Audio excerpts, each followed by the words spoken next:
Kompüterimiz ləngişdir, kompüter formatlamağa məcburluq, sadəcə olaraq kompüter formatlaya bilmirik. Və yaxud kompüter formatlaya bilirik, buna vaxtımız yoxdur, çünki kompüter formatlama özü vaxt aparır, müəyyən qədər driverlərin yazılması, proqramların yenidən yazılması kifayət qədər vaxt apara bilər.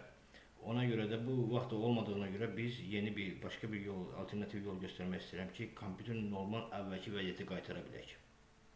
Bunun üçün klaviaturda Windows və R düymələri vurulur. Ekran gələn pəncərədə SDM.cpl yazılır. Enter düyməsi vurulur.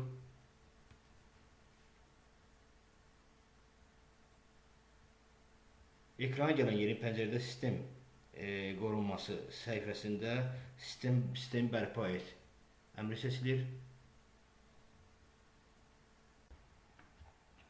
Ekrana son güncəllənmə tarixi göstərilib. Bizə son formatlanma tarixini göstərmək üçün digər geri yükləmə tarixlərini göstərir butonunu seçirik. Burada formatlanma tarixini axırıncısını seçirik və gələn növbəti səhifədə biz zədə görə biləcək, bu əməliyyatdan sonra zədə görə biləcək və yaxud silinə biləcək proqramların siyahısını görürük. Hazırlıqsa gəl start düyməsini vururuq və əməliyyat davam edəcək. Bu halda heç bir şey görmürük. Sadəcə gözləyirik ki, əməliyyat qutarsın.